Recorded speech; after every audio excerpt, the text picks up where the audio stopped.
ভর্তা খেতে কে না পছন্দ করে।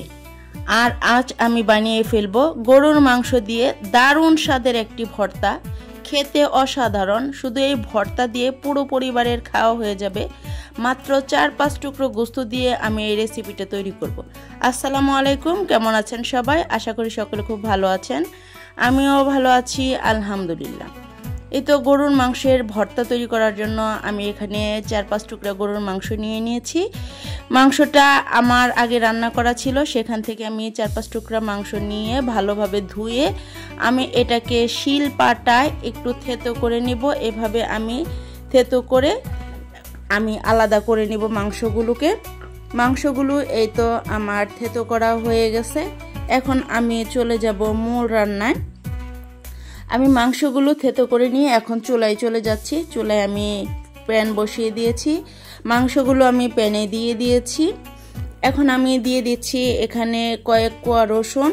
আমি এখানে একটা আস্ত রসুনের কোয়া নিয়েছি। তারপরে দিয়ে দিচ্ছি কয়েক টুকরো আদাটা আমি ফালি ফালি করে কেটে নিয়েছি। কাঁচামরিচ দিয়ে দিচ্ছি পেঁয়াজ কুচি।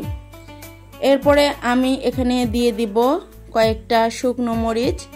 আমি এই সবগুলোকে দিয়ে তারপরে দিয়ে দিচ্ছি সামান্য একটু সরিষার তেল।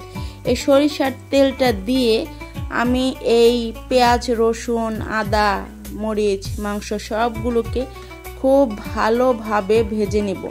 একদম সুন্দর করে ভাজবো। যতক্ষণ পর্যন্ত ভাজাটা না হবে আমি ততক্ষণ পর্যন্ত ভাজতে থাকবো। এই তো আমার ভাজাটা প্রায় হয়ে এসেছে, দেখতে পাচ্ছেন আমি কেমন করে ভেজেছি। এখন আমার মাংস ভাজাটা হয়ে গেছে। এখন আমি এটাকে শিল পাটায় বেটে নিব। আপনারা চাইলে ব্লেন্ডার দিয়ে ব্লেন্ড করে নিতে পারেন। আমি এটাকে শিল পাটায় বেটে নিচ্ছি। শিল পাটার বাটাটা আমার কাছে আলাদাই মজা লাগে। তো প্রথমে আমি মরিচগুলো সুন্দর করে শুকনো মরিচগুলো লবণ দিয়ে বেটে নিলাম। এরপরে কাঁচা মরিচগুলো বেটে নেব। এভাবে মাংস ভর্তা করলে খেতে দারুণ হয়। যে কোনো সময় আপনারা এই মাংস সামান্য 4-5 টুকরা মাংস থাকলে সেটা দিয়ে পরিবারের সবার একেবারে মুখরোচক একটা খাবার তৈরি হবে। খেতে অসাধারণ। পুরো প্লেট ভাত একদম পেট ভরে খাওয়া যায় এভাবে মাংস ভর্তা করলে। তো এই তো আমি সবগুলোকে খুব সুন্দর করে একদম বেটে নিব। এই তো আমার বাটা প্রায় হয়ে এসেছে, দেখতে পাচ্ছেন আমি কি সুন্দর করে মাংসটাকে বেটে নিচ্ছি।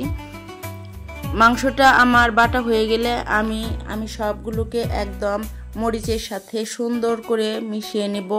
লবণটাও টেস্ট করে নেব, লবণটা কি পরিমাণ হয়েছে। ঝালটা আপনারা আপনাদের পছন্দ মতো দিয়ে দিবেন, তবে এটা একটু ঝালঝালি খেতে ভালো লাগে।